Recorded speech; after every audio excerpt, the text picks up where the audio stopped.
시청자 여러분 안녕하십니까? 월요일 강원 뉴스입니다. 지난 일주일 동안 강원도에서 발생한 코로나19 신규 확진자가 전주와 비교해 소폭 증가한 것으로 나타났습니다. 지난 10일부터 어제까지 강원도에서는 코로나19 신규 확진자가 새로 나와 전주 일주일보다 186명 늘어난 것으로 집계됐습니다. 어제 하루 강원도 내 신규 확진자는 모두 498명이며 춘천과 원주에서 각각 140명 안팎의 확진자가 새로 나와 전체 신규 확진자의 56%를 차지했습니다. 프로축구 강원FC가 내년 시즌 아시아 챔피언스 리그 ACL 진출에 실패했습니다. 강원FC는 어제 열린 춘천 홈경기에서 울산에 1대2로 역전패하며 리그 마지막 라운드를 남긴 현재 ACL 진출 가능권인 리그 4위 인천과 승점이 5점 차로 벌어졌습니다. 강원FC는 14승 7무 16패를 기록한 가운데 오는 23일 포항을 상대로 올 시즌 마지막 경기를 치릅니다. 강원도가 고병원성 조류 인플루엔자 AI의 감염 확산을 막기 위해 철새 도래지에 대한 특별 관리 대책을 추진합니다. 강원도는 내년 2월 말까지 강원도 내 7개 시군 내 철새 도래지 11곳에 대해 축산 차량의 출입을 금지합니다. 또 철새 도래지 반경 3km 안에 있는 도로와 농장 진입로 등에 대해서는 집중 소독이 시행됩니다. 항, 포구 등 해안가로 밀려드는 해양 쓰레기들은 전국 어디서나 골칫거리일 수밖에 없습니다. 어민들의 불편도 적지 않은데요.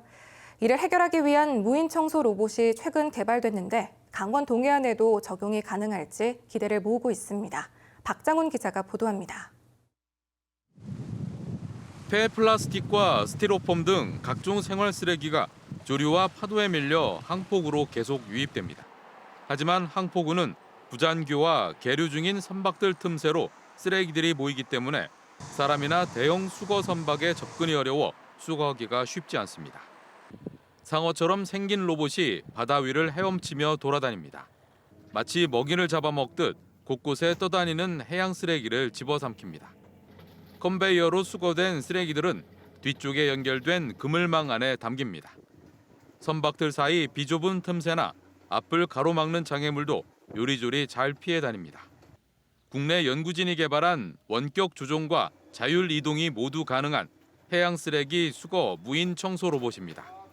1km 떨어진 곳에서 무선 원격 조종이 가능한 것은 물론 위성 항법 장치인 GPS와 이동 물체의 방향과 속도를 측정하는 IMU를 융합한 위치 추적, 장애물 충돌 방지 기능이 탑재돼 자율 이동이 가능합니다. 쓰레기가 밀집된 좁은 구역에서는 운영자가 원격 조정하고 상대적으로 넓은 구역에서는 스스로 GPS 기반의 항법 시스템을 활용해 자율적으로 이동하며 작업을 수행할 수 있고 섬유 강화 플라스틱 소재라 무게가 250kg으로 가벼우면서도 강하고 초속 1에서 2m의 속도로 4시간에서 6시간 정도 운용이 가능합니다. 1톤 화물차에 실을 수 있어 이동 편의성도 높였습니다.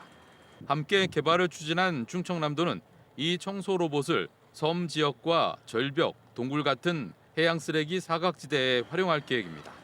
KBS 뉴스 박장훈입니다.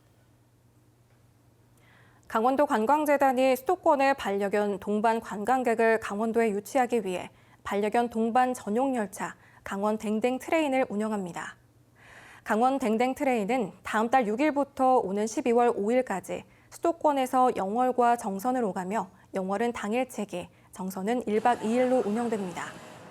이 열차는 객석 400석과 카페 객차 2량으로 구성됐으며 열차 내에서 반려견 행동 상담 등도 받을 수 있습니다.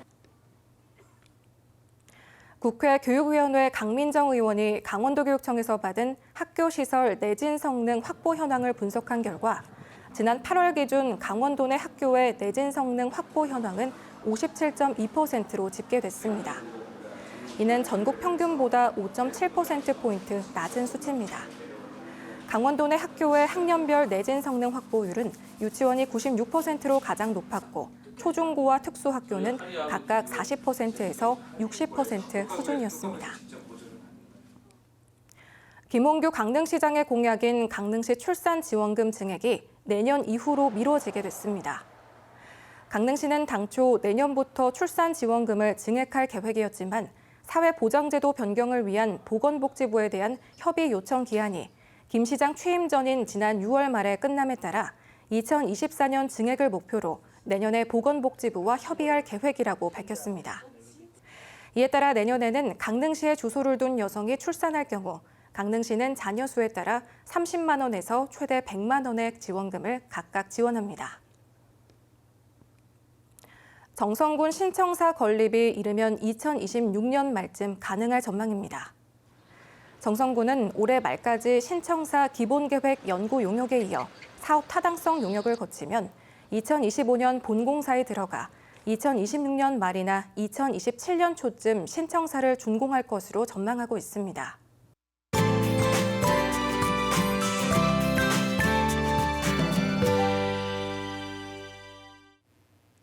북서쪽에서 찬 공기가 유입되면서 쌀쌀한 날씨가 이어지겠습니다.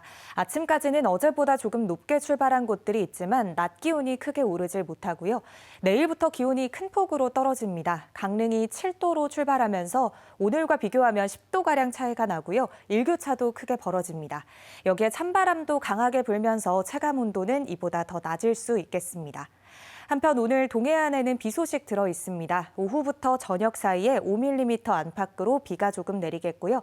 산지를 중심으로는 가시거리 200m 미만의 안개가 끼는 곳도 있어서 교통안전에 유의하셔야겠습니다. 현재 기온은 강릉이 17.1도, 정선 12.6도 보이고 있습니다.